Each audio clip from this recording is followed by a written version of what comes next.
प्रधानमंत्री नरेंद्र मोदी के नेतृत्व में केंद्र सरकार गरीब तबके के लोगों, युवाओं, किसानों और महिलाओं से जुड़ी योजनाओं को खास तवज्जो देती रही है।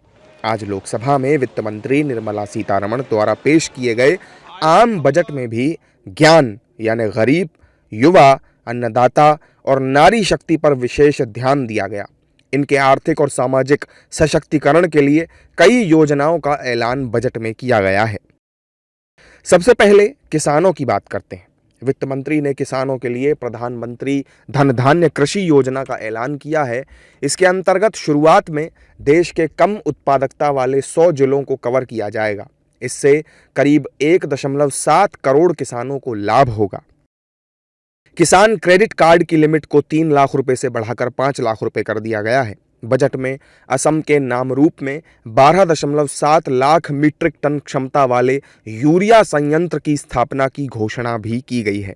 बिहार में राष्ट्रीय खाद्य प्रौद्योगिकी, उद्यमिता एवं प्रबंधन संस्थान स्थापित किया जाएगा, जो किसानों के उत्पाद की गुणवत्ता बढ़ाकर उनकी आय में बढ़ोतरी करेगा। इसके साथ ही मखाना बोर्ड की स्थापना भी की जाएगी। इससे खासतौर पर बिहार के मखाना उत्पादक किसानों को लाभ होगा।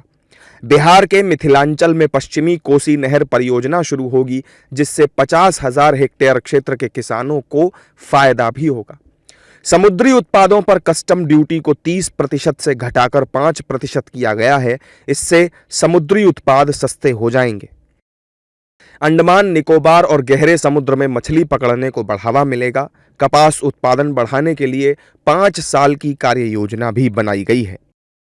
बजट में महिलाओं के लिए योजनाओं पर अगर नजर डालें तो SC और ST समुदाय की महिलाओं के सशक्तिकरण के लिए नई स्कीम का ऐलान किया गया है।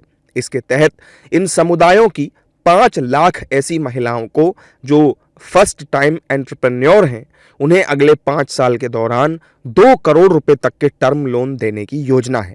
युवाओं के लिए वर्ष 2025 से 26 के बजट में काफ़ी कुछ है।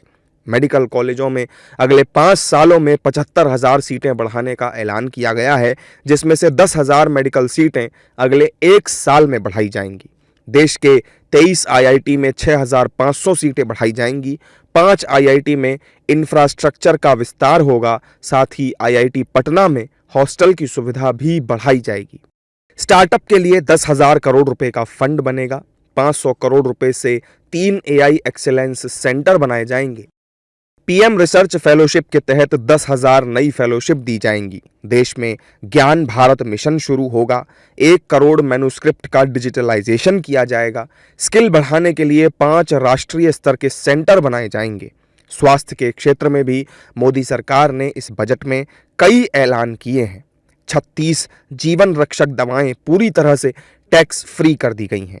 देश में 200 डे केयर कैंसर सेंटर बनाने का ऐलान भी किया गया है। मेडिकल उपकरण और कैंसर की दवाएं सस्ती होंगी। इसके अलावा 13 मरीज सहायता कार्यक्रमों को बेसिक कस्टम ड्यूटी से बाहर किया गया है। इसके अलावा बजट में ऐलान किया गया है कि शहरी क्षेत्र के गरीबों की इनकम बढ़ाने की योजना लाई जाएगी। 1 लाख करोड़ रुपए का अर्बन चैलेंज फंड बनेगा।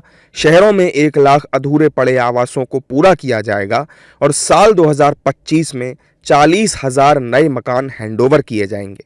केंद्र सरकार ने हर घर नल से जल पहुंचाने वाले जल जीवन मिशन कार्यक्रम को वर्ष 2028 तक बढ़ा दिया है।